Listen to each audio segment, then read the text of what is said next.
Okay నమస్తే అన్న. నమస్తే. ఇప్పుడు జూబ్లీ హిల్స్ బై ఎలక్షన్స్ జరుగుతున్నాయి కదా, ఎవరు గెలిచే అవకాశం ఎక్కువ ఉంది అంటారు? బీఆర్ఎస్ కాంగ్రెస్? ప్రజలైతే బీఆర్ఎస్ అని వింటున్నా, నేను ఏడున్నా బీఆర్ఎస్ గెలుస్తాను. అంటే ఎందుకు ఇప్పుడు కాంగ్రెస్ పరిపాలన బాగాలేదంటారా? నమ్మకం పోయిందంటారా? క్వశ్చన్ మీరు అడిగి మీరు చెప్పండి బాగుందా? నేను ఒక్కనే కాదు, మీరు చెప్పండి బాగుందా? అంటే ఇప్పుడు జనాల ఒపీనియన్ కావాలి, మాది పక్కన పెడితే. అడగాల్సిన క్వశ్చన్ కాదని నా ఒపీనియన్. ఓకే, అంటే అంత ఘోరంగా ఉందని అనుకోవచ్చు. ఓకే, ఇప్పుడు మరి మళ్ళీ బీఆర్ఎస్ పార్టీ గెలిస్తే మంచి చేస్తుందని నమ్మకమా? ఆల్రెడీ మంచి చేసింది. సిటీ అంతా బీఆర్ఎస్ఏ గెలిపించింది. సిటీ మొత్తం బీఆర్ఎస్ఏ గెలిపించింది. ఊర్లో రేవంత్ రెడ్డి చెప్పిన వాగ్దానాలకు లక్ష పైన బంగారం ఇస్తానడం, 15,000 ఇస్తానడంకు, ఇంకా స్కూటీలు ఇస్తానడంకు, ఇంటికి 2,000 ఇస్తానడంకు, ఇవన్నీ మభ్యపెట్టడం వల్ల వాళ్ళు ఏదో రైతులు ఆశావాదులు ఆ ఆశతో ఓట్లేసి గెలిపించుకున్నారు. కానీ ఇప్పుడు ఒక్కసారి పోయి అదే రేవంత్ రెడ్డిని ఒక్కసారి బై ఎలక్షన్స్ అయిపోయిన తర్వాత డైరెక్ట్గా లోకల్ బాడీ ఎలక్షన్స్కి వెళ్ళమనండి. ఇప్పుడు కూడా ఎంతమంది ఎన్ని ఇబ్బందులు పెడుతున్నాడో చూస్తూనే ఉంది. చిన్న చిన్న నాయకులను కూడా భయపెట్టి బయటికి రానియకుండా ప్రచారం చేసుకున్నాం. నవీన్ యాదవ్ పేరు మీద కాదు, ఇప్పుడు రేవంత్ రెడ్డి అనే దాని మీద ఆయనకు ఎక్కువ మైనస్ అవుతుంది. అది అందరూ గ్రహించాలా. బీఆర్ఎస్ గెలిస్తేనే ఓకే, ప్రజలకు తిరుగుబాటు అవుతున్నారు అని చెప్పేసి కొంతమేర కన్నా మంచి చేస్తాడు అని నా అభిప్రాయం. ఖచ్చితంగా సునీత గారు గెలుస్తారు అనుకోవచ్చు. గెలుస్తారు. ప్రజలందరూ బీఆర్ఎస్కే వేయాలని అనుకుంటున్నాం. ఎందుకంటే ఈ ఉచిత బస్సు ఒక్కటి వదిలేసి అది కూడా ఏం ఫ్రీ కాదు, అన్నకి ఇస్తుండే 100 దగ్గర తీసుకుంటున్నారు. ఈ స్కాలర్షిప్ పిల్లలకు స్టూడెంట్స్కి పోయి బిఫోర్ ఎంత ఉండే స్కాలర్షిప్, ప్రజెంట్ ఎంత ఉందని అడగండి. బిఫోర్ ఎంత హాయిగా పోతుండే బస్సులు, ఇప్పుడు ఎంత ఇబ్బంది పడుతున్నారు. పైసలు ఇచ్చినాడేమో నించొని వస్తున్నాడు, పైసలు లేనేమో కూర్చొని వస్తున్నారు. టైంపాస్కి ఏం అర్థం కాక తిరగడం ఎక్కువయ్యారు. అసలు అది వ్యర్థం. ఎవరు అడిగారు అసలు ఫ్రీ బస్ దేనికి? నా అవసరం ఉంటే నేను 20 రూపాయలు పెట్టుకొని పోగలుగుతారు. దానికి ఫ్రీ ఎందుకు పెట్టినో తెలియదు. ఆ సన్న బియ్యం అన్నాడు, ఒకసారి పోయి అడగండి ఊర్లలో ఆ బియ్యం ఎట్లున్నాయి ఏం కథ అనేది. ఇక్కడ విను, నేను నన్ను అడగను కాదు. నమస్తే అమ్మా. నమస్తే. ఇప్పుడు ఎలక్షన్లు అవుతున్నాయి కదా, జూబ్లీ హిల్స్ బై ఎలక్షన్లు ఎవరు గెలుస్తారు అనుకుంటారు? బీఆర్ఎస్ పార్టీనా కాంగ్రెస్ పార్టీనా? కేసీఆర్ సారే. ఎందుకోసం అని? ఎందుకోసం అంటే ఆయన కొన్ని పనులు మంచిగా చేసిండు. పల్లెటూరు అయినా పట్నం అయినా మంచి నీళ్ళను అన్ని గల్లికి సిమెంట్ రోడ్లు అయినా అన్ని బాగా చేసిండు. కళ్యాణ లక్ష్మి కావచ్చు, ఇండ్లు కానీ. మళ్ళీ భూమి ఉన్న వాళ్ళకి ఒక్కొక్క భూమి ఉన్న 5 లక్షలు బీమా బాండ్ ఇచ్చాడు సచ్చిన వాళ్ళకు. ఇక మా ఆయన మొన్న చచ్చిపోయింది, ఆయన భూమి ఉన్నది కానీ వయసు పెద్దగా ఉన్నది రావు. ఓకే, మరి రేవంత్ రెడ్డి గారు వచ్చినప్పటి నుంచి ఏం రాలేవా? మాకైతే కరెంట్ ఫ్రీ కరెంట్ అన్నారు. 50,000 కేసీఆర్ సాగరం మంగళం తిరిగి ఇచ్చిండు. 50,000 ఉన్నది రేవంత్ రెడ్డి. ఏం చేయాలి మేము? ఇందిరా మిల్లు కూడా ఏమి రాలేదా? ఏమి రాలేదు. పెళ్లి చేస్తే తులం బంగారం అట్లా. ఇక పెళ్లి అంటే నేను ఎప్పుడో చేసిన పెళ్లి వైఎస్ ఉన్నప్పుడు చేసిన. వైఎస్ ఉన్నప్పుడు ఆరోగ్యశ్రీ వచ్చి నా కొడుకు యాక్సిడెంట్ అయితే బతికిండు. అంతవరకే కానీ మాకే చెందలేదు. సో మళ్ళీ వస్తే ఖచ్చితంగా కేసీఆర్ గారు వస్తే మంచి జరుగుతుంది అంట. జూబ్లీ హిల్స్ ఎలక్షన్లో ఎవరు గెలుస్తారు అనుకుంటారు? కార్ పార్టీ, చేయి పార్టీ? మాకైతే చేయి పార్టీ మేము వేయము. అప్పుడే వెళ్ళాము, ఇప్పుడు వేయము. ఎందుకని? వాడేమో ఉద్దరకం చేస్తాడు. చేస్తాను వచ్చే మాట్లాడిండు, తీయగా మాట్లాడిండు, మోసం చేసిండు. ఏమన్నాడు అప్పుడు? ఇప్పుడు 1,000 పైసలు ఇస్తా అన్నాడు 2,000. అవి లేవు. ఏం లేని వాళ్ళకు ఫ్రీ కరెంట్ లేదు. 7,000 బిల్లు వచ్చింది మాకు కరెంట్ బిల్లు. కిరాయిన్లు మాకు ఊళ్ళో ఇల్లు లేదు, భూమి లేదు, ఏం లేదు. 30 సంవత్సరాల సంది బతున్నాం కిరాయిన్లు కట్టుకుంటాం. అప్లై చేసినాము, ఫోటో దించకపోయినా ఇంతవరకు వెళ్ళాడు. పాడకావు కాదు బిడ్డ, కేసరి కట్టిన ఇల్లే. వీడు ఇందిరామ ఇల్లు ఇస్తానన్నాడా రేవంత్ రెడ్డి గాడు? రేవంత్ అన్నాను విలువని చెప్పాడు పాడుకోవాడు సోడిగాడు. అవి కూడా లేదు. 1,000 పైసలు కూడా లేవు. 1,000 పింఛన్ 2,000 ఇస్తాన్నాడు, అవి కూడా లేవు. ఇందిరామ ఇల్లు ఇస్తున్నాడు, అప్లై చేసినాం. 2 సార్లు చేసినాము. ఒకసారి క్యాన్సల్ అయింది, ఒకసారి ఫోటో ఇచ్చుకొని పోయిండ్రు. ఓకే అయిందమ్మా అని. నా పేరు శుభలక్ష్మి. ఊళ్ళో నాకేం ఆధార్ పెట్టలేదు, అక్కడ ఓటు లేదు. సన్నబియ్యమా దొడ్డ బియ్యం పాలిసి కొట్టేస్తున్నాడు, వండితే అసలు కిచిడి అయిపోతుంది, అన్నం కిచిడి అయిపోతుంది. అది సన్న బియ్యం అట్లా ఎందుకు అవుతుంది? మేము కొనుక్కొని తినమా? వానికే ఉత్త పోసి నోట్లో చెప్పి పెట్టి కొడతాం మనకి బాడకో. నా తాండ్ర ఏరియానే, నా ఏరియాలో బాడకవాడు. కేసీఆర్ గారు మళ్ళీ గెలిస్తే మంచిగా చేస్తారని కేసీఆర్ చేస్తారని నమ్మకం, పక్క గ్యారంటీ నమ్మకం. మేము వేసేది కేసీఆర్ ఒకటి, వానికి వేసేది లేదు. వాడేం ఉద్దరకం చేస్తలేడు ఇంతవరకు. ఏమన్నా మహిళ ఇప్పుడు ఒంటి మహిళ పైసలు ఇస్తా అన్నాడు, ఇయ్యలేడు. అవి లేవా? ఇందిరామ ఇల్లు ఇస్తా అన్నాడు, ఇందిరామ ఇల్లు అప్లై చేసినాము, అవి లేవు.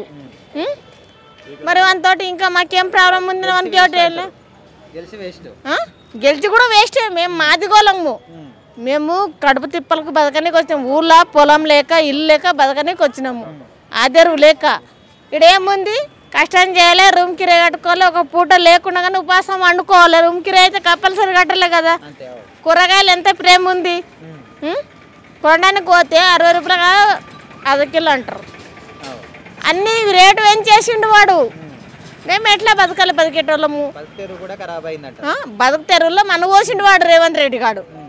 ఇప్పుడు వాడు ఎట్లా వస్తే వానికి ఎట్లా ఓటేయాలి? అప్పుడు నమ్మి ఓటేసినాం. ఇప్పుడు మేము వానికి ఓటు వేయము. ఇప్పుడు వేస్తాం కేసీఆర్ గులాపు అంతే. అంతా మించిన ఓటు వానికి వేసేట్లే. వాడు వస్తే మాత్రం చెప్పు మేడకేసి కొడతాం. తాండ్రి ఏరిగా మొత్తం మా తాండ్రే మండలి తాండ్ర మండలం ఇక్కడ డిస్ట్రిక్ట్ మాది. బతకనికి వచ్చి 30 సంవత్సరాలు. కానీ మా అన్నీ మావి ఏమంటే ఊర్లో ఆదరు ఏం లేదు. గుడి చేసుకుందామన్నా మాకు జాగా లేదు, మాకు భూమి లేదు, ఏం లేదని బతకనికి వచ్చినందుకు మేము ఇక్కడ మొత్తం ఆధార్ కార్డు, ఓటర్ ఐడి మొత్తం ఇక్కడే చేపించుకున్నాం. అక్కడ ఏం లేదని మేము ఇందిరామ ఇల్లు ఇస్తామని మోసపోయి మేము అప్లై చేస్తే ఇందిరామ ఇల్లు లేదు ఇంతవరకు. ఒంటి మేళ పైసలు లేవు. మాకు ఫ్రీ బస్ పెట్టి ఏమిటికి? ఆడోళ్ళ కొట్టుకుని సావానికి పెట్టిండు బాడకవాడు. ఆడోళ్ళకి తాకట్టు పెట్టిండు వాడు. జుట్టు అట్ట కొట్టుకుంటుండ్రు బస్సుల్లో. తులం బంగారమా? 4 మిండానికి ఇచ్చిండు. ఎవరికి బాడకవాడు? ఎవరికి ఇచ్చిండు వాడు?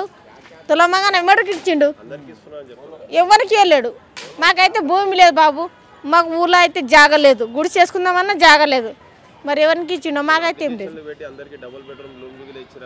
ఆ డబల్ బెడ్రూమ్ ఇస్తాడు, అప్లై చేసినాము. అప్పుడే ఇంతవరకు లేదు.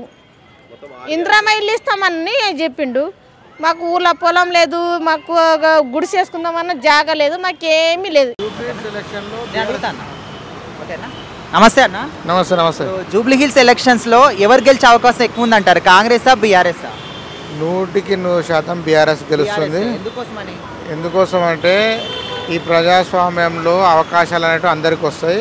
దానిలో భాగంగా 10 ఏళ్ళ బీఆర్ఎస్ని కాదని రేవంత్ రెడ్డి గారికి రాష్ట్ర ప్రజలందరూ కూడా నమ్మకంతో రాష్ట్రాన్ని అప్పచెప్పడం జరిగింది పాలించమని. కానీ పాలించకుండా కక్షపూరితమైన ధోరణితోటి ప్రతిపక్షాల మీద గతంలో చేసినటువంటి కేసీఆర్ ఫ్యామిలీ మీద కక్ష తీసుకోవడం కోసమే ఆయన ముఖ్యమంత్రి కావాలనే ఉద్దేశంతో వచ్చినట్టున్నది. అదే విధంగా నెక్స్ట్ అదే వస్తున్నాను.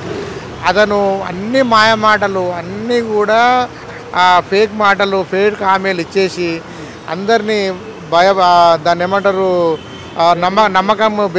నమ్మకాన్ని కలిగించి నమ్మక ద్రోహం చేసింది. ఇప్పుడు ప్రతి ఒక్కరిని కూడా ఎంత మంచి పరిపాలనను కూడగొట్టుకున్నారు ఈ రాష్ట్ర ప్రజలు. అది ఈ రెండు సంవత్సరాలు కాకముందుకే తెలిసిపోయింది.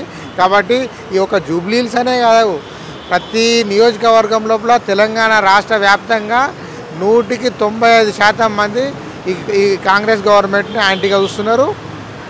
100% ఎలాంటి ఎలక్షన్లు వచ్చినా కానీ కాంగ్రెస్కు మాత్రం 80% ఓటేసే పరిస్థితి లేదు. ఆల్రెడీ ఒక్కసారనే రాష్ట్రాన్నే ఉపయోగిండు. అంతకంటే ఎక్కువ ఇంకా ముఖ్యమంత్రి కంటే ఇంకా పెద్ద పదవి లేదు కదా.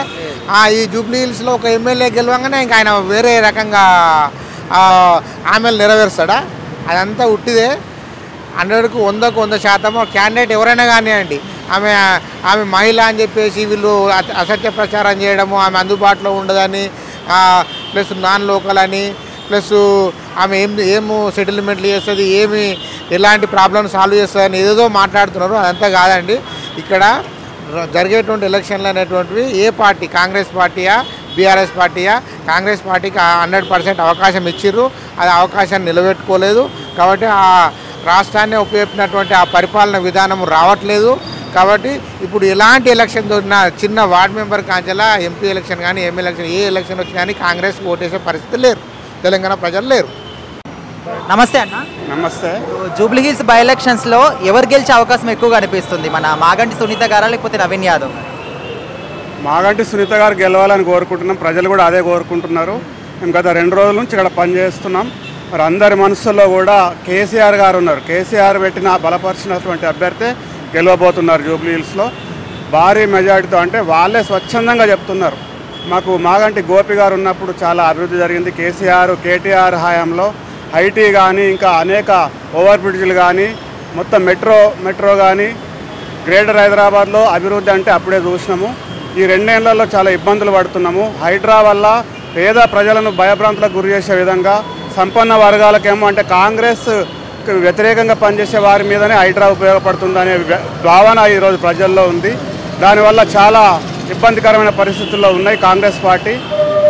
వాళ్ళు కేవలం డబ్బు అధికారం అడ్డం పెట్టుకొని ఈరోజు అధికార యంత్రాంగాన్ని అడ్డం పెట్టుకొని వాళ్ళు గెలవాలని చూస్తున్నారు. దాన్ని ప్రజలు జూబ్లీ హిల్స్ ప్రజలు చాలా తెలివైన వారు కాబట్టి వాళ్ళు ఆ ప్రయత్నాన్ని తిప్పికొడతారని మేము అనుకుంటున్నాం. ఇప్పుడు లోకల్లో నవీన్ యాదవ్ గారికి మంచి పేరుందని చెప్పేసి చాలా మంది అంటున్నారు. నవీన్ యాదవ్ గారికి పేరు ఎంత ఉన్నదో మాకు తెలియదు, కానీ చాలామంది మాత్రం ఆయనకు ఓటేస్తే మమ్మల్ని మొత్తం అమ్మేస్తాడు, జూబ్లీ హిల్స్నే అమ్మేస్తాడు అనే భావనలో ఉన్నారు. మేము చాలా మట్టుకు కొందరిని మేము కూడా ప్రైవేట్గా సర్వే చేయించినాం, చాలామంది అదే చెప్తున్నారు. ఆయన వ్యక్తిత్వం మంచోడు కాదు, ఆయన బాగా ఇబ్బంది పెట్టే పర్సన్ కాబట్టి మేము తప్పకుండా బీఆర్ఎస్ అభ్యర్థికి ఓటేస్తామని చెప్తా ఉన్నాం. తప్పకుండా 25 నుంచి 30 వేల మెజార్టీతో గెలవబోతున్నాం. జై తెలంగాణ. నమస్తే అన్న. నమస్తే బ్రదర్. జూబ్లీ హిల్స్లో ఎలక్షన్స్ జరుగుతున్నాయి కదా, సో మరి ఇక్కడ కాంగ్రెస్ పార్టీకి బీఆర్ఎస్ పార్టీకి టఫ్ కాంపిటీషన్ నడుస్తుంది. ఎవరు గెలిచే అవకాశం ఎక్కువ ఉందంటారు? మా అంచనా అయితే బీఆర్ఎస్ గెలుస్తుంది. ఎందుకని అంత నమ్మకం? ఎట్లాంటి సార్, మాగంటి గోపీనాథ్ గారు పనులు చేశారు, చాలా సూక్ష్మంగా కూడా పనులు చేశారు. పబ్లిక్ అంటే అవగాహన ఉంది తనకు. 3 సంవత్సరాలు టీడీపీలో ఉన్నప్పుడు తనే ఉండే, బీఆర్ఎస్లో కూడా 2 సార్లు గెలిచాడు. కాంగ్రెస్ తీసుకుంటే 22 నెలల పాలనలో మీరు చూశారు కదా సార్ ఏ రకంగా చేశారు. సీఎం రెడ్డి గారు ఆ లెవెల్లో ఉన్నటువంటి మహనీయుడు ఆ రకంగా తన పలుకులు కానీ అవి కానీ తనకు సెట్ కాలేదు సార్. ఆ మాటలు అదనే కానీ పబ్లిక్ మీద అవగాహన లేదు తనకు. అటు అది లక్కీగా సీఎం అయ్యాడు. తను ప్రజలంటే అవగాహన ఉండాలి. కేసీఆర్ గారికి అవగాహన ఉన్నది, ఏ ప్రజలకు ఏ రకంగా చేయాలి, ఎట్లా చేయాలి అనేటువంటి భావనతోటి ఆయన చేశాడు. ఆయన ఆధ్వర్యంలో ఉన్నటువంటి ఎమ్మెల్యేలు కూడా మంచిగా చేశారు. ప్రతిదానికి ఈసారి ఢిల్లీకి పోవడము, పర్మిషన్లు తీసుకురావడము, ఈయన ఎవరు లెక్క చేయకపోవడము, అప్పు పుడతలేదు అనడము, తెలంగాణ యొక్క భావాన్ని ఈయన దెబ్బతీస్తున్నాడు. ఇట్లా చేయొద్దు కదండి. అదని రియల్ ఎస్టేట్ కానీ ఐటీ రంగం కానీ ఈ హైడ్రా అని చేస్తున్నాడేమో మంచి పనులు, కానీ గరీబులే కూడా చాలా ఇల్లు గులగొట్టాడు. అది ఎఫెక్ట్ ఉన్నది తనకు. జూబ్లీ హిల్స్లో అయితే కష్టం సార్. అది ఇప్పుడు సునీత గారు గెలుపొందితే మంచి పనులు చేస్తారని మీకు నమ్మకం ఉందండి? తన భర్త ఏమేమి చేసాడో తను చూసాడు కదండి. మరి ఆ రకంగా చేయాలనేటువంటి ఆలోచన తనకు కూడా ఉంటుంది. ప్లస్ కేటీఆర్ గారు ఇతర మంత్రులు వాళ్ళు వచ్చి కూడా మాట్లాడుతున్నారు కదా, ఆమె ఆలోచన చేస్తుంది కదా, తాను కూడా మంచిగా చేస్తారని మేము ఆశిస్తున్నాం. గత ప్రభుత్వానికి ఇప్పుడున్నటువంటి ప్రభుత్వానికి ఒక తేడా అనేది ఎట్లా అనిపిస్తుంది? చాలా వ్యత్యాసం సార్. తను సమైక్యాంధ్ర ఉన్నప్పుడు తెలంగాణ వచ్చిన తర్వాత ఈ పంటలు పండడము, ఇప్పుడు యూరియా చూడండి రైతులకు ఏమన్నా ఇస్తున్నాడా? సరే ఇది జూబ్లీ హిల్స్ కాన్స్టిట్యూషన్ ఎలక్షన్స్ అనుకో, అది పబ్లిక్ ఆల్రెడీ డిసైడ్ అయిపోరు సార్ ఇది బీఆర్ఎస్కి వేయాలని. ఇది ఖచ్చితమైన మాట. నమస్తే అన్న. నమస్తే. ఇప్పుడు జూబ్లీ హిల్స్ బై ఎలక్షన్స్లో ఎవరు విన్నే అవకాశం ఎక్కువగా అనిపిస్తుంది అంటారు? బీఆర్ఎస్ఆ కాంగ్రెసా? ఇప్పుడు అందరికీ తెలుసు జూబ్లీ హిల్స్ ప్రజలకు గత ప్రభుత్వం ఏం చేసింది, ఇప్పుడున్న ప్రభుత్వం ఏం చేసింది అనేది జూబ్లీ హిల్స్ ప్రజలకు గట్టిగా తెలుసు. గత ప్రభుత్వం ఆల్రెడీ ఎన్నుకుర్రు, ఏదో చేస్తుందని 6 గ్యారెంటీలు పెట్టింది, అమలు చేస్తుంది అనుకున్నారు, కానీ అది వేస్ట్ అయిపోయింది. సో ఇప్పుడున్న ప్రభుత్వం అప్పుడున్న ప్రభుత్వం ఏమి చేయలే. ఇప్పుడున్నది కాంగ్రెస్. మొన్న మనం ఏది మన సిటీలో అయితే ఒక్క సీట్ కూడా ఇవ్వలేదు. మొత్తం మన డిస్ట్రిక్ట్స్ నుంచి వచ్చి గెలిచిన రేవంత్ రెడ్డి ఏం చేయలేదు, ఇక్కడైతే ఏం చేయలేదు. ఏదైతే పథకాలు ఉన్నాయో సన్నబియ్యం అంటారో ఆల్రెడీ అది కేసీఆర్ పెట్టిందే. అన్నపూర్ణ క్యాంటీన్ అని చెప్పేసి ఇప్పుడు స్టార్ట్ అయింది కొత్తగా. అది అంటే అన్నపూర్ణ క్యాంటీన్ పెట్టిందే కేసీఆర్ గారు. ఇప్పుడు వీళ్ళేమో పేరు మార్చేసి దాన్ని ఏదో పెయింట్ వేసేసి మళ్ళీ ఇది చేస్తారు. ఏదో దీపావళి వచ్చింది చున్నం వేసుకొని మనం పెట్టినట్టుగా అంతే అవుతుంది. కానీ ఎక్కడ పనులు అట్లనే ఆగిపోయినాయి. మా దగ్గర చూడండి ప్రతిరోజు చెత్త ఇట్లనే ఉంటుంది. ఇప్పుడు ఎవరు కూడా క్లీన్ చేయరు. ఇక్కడ జిహెచ్ఎంసీ ప్రాబ్లం కావచ్చు, ఏదైనా కావచ్చు. ఆయన లోకల్ మనిషి. ఆయన ఇప్పుడు నేను ఎట్లనో నవీన్ యాదవ్ అట్లా. ఇప్పుడు నేను ఎట్లనో నవీన్ యాదవ్. ఇప్పుడు నాకు కూడా రేపు టికెట్ ఇస్తే నేను కూడా ఫేమస్ అయిపోతా. ఆయన అట్లా. ఇక్కడ మెయిన్ ప్రశ్న ఏంటంటే రేవంత్ రెడ్డి గారికి మేము క్వశ్చన్ చేస్తున్నాం. రేవంత్ రెడ్డి ఏం చేసిండు? 6 గ్యారెంటీలనే పెట్టిండు. 6 గ్యారెంటీలు పెట్టినప్పుడు పథకాల్లో అమలు చేయాలి. ఆయన పని అది. సీఎం పదవిలో ఉన్నప్పుడు వాళ్ళొక క్యాబినెట్ ఉంది. క్యాబినెట్లో వాళ్ళ పనులు వాళ్ళు చేసుకుంటూ పోవాలి. కానీ వాళ్ళు చేయరు. వాళ్ళు బుల్డోజర్లు పెట్టడం, పేదరికంలో ఎవరైతే ఉన్నారో వాళ్ళనే టార్గెట్ చేయడం, బుల్డోజర్లు పెట్టడం, బెదిరియడం, వాళ్ళ చుట్టూ తిప్పుకోవడం, అది మాత్రమే జరుగుతుంది. ఎవరు కూడా ఇష్టరాజ్యంగా కాంగ్రెస్లో ఎవరు తిరగట్లేదు. ఎవరికైనా వెనకాల 4 రూపాయలు సంపాదించుకొని ఎవరైనా పెట్టుకుంటే వాళ్ళని పోయి ధమ్కీలు ఇచ్చి బెదిరించి మీరు మాకు సహకరించకపోతే మీది కులగొట్టేస్తాం, మీరు మాకు సహకరించకపోతే ఇది లా అండ్ ఆర్డర్ అనేది కరెక్ట్గా పనిచేయట్లేదు. క్లియర్గా చెప్పాలంటే లా అండ్ ఆర్డర్ క్లియర్గా పనిచేయట్లేదు అన్న. అదొకటైతే వాస్తవం. ఇప్పుడు మన 100% అది 100%. ఎందుకంటే మేము సునీత గారిని అయితే చూడట్లేదు. ఓపెన్గా చెప్పాలంటే పబ్లిక్ ఎవరు కూడా సునీత మేడం అంటే కొత్త ఫేస్ అంటున్నారు. చాలామంది ఎవరైతే కొత్త ఫేస్ అంటారు. ఇక్కడ ఏంటంటే ప్రభుత్వంలో ఎవరైతే ఇక్కడ గెలిచారో గోపీనాథ్, మాగంటి గోపీనాథ్ ఎవరైతే గెలిచారో ఆయన లోకల్గా ప్రతి ఇంటికి పోయినా గడప గడపకు కేసీఆర్ పథకాలు ఏదైతే వచ్చినాయో అసెంబ్లీలో కొట్లాడి మరి ఆయన పేదల దాకా తీసుకొచ్చిన మనిషి. ఆయన ఏదైనా కావచ్చు, డ్రైనేజ్ కావచ్చు, లేకుంటే రోడ్డు కావచ్చు, ఇంటింటికి నల్ల కావచ్చు, ఏదైతే మనకు సీఎం రిలీఫ్ ఫండ్ కావచ్చు, ఎవరైనా ఏదైనా పేదరికంలో ఉండి ఏదైనా హాస్పిటల్లో కట్టలేని పరిస్థితులు వాళ్ళని ఫైండ్ అవుట్ చేసి సీఎం రిలీఫ్ ఫండ్ ఆయన దగ్గరుండి ఇవ్వడము. కేసీఆర్ పెట్టిన పథకాలన్నీ డోర్ టు డోర్ వెళ్ళినాయి. అది వాస్తవం. అది రావట్లేదు.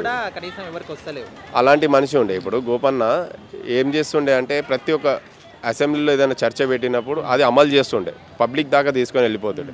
ఒకవేళ కేసీఆర్ సార్ కూడా ఇవ్వకపోయినా ఆయన సొంత డబ్బులతో ఇస్తుండే ఇక్కడ. అది జూబ్లీ హిల్స్లో ఆయన పవర్, ఆయన క్యాడర్ అది.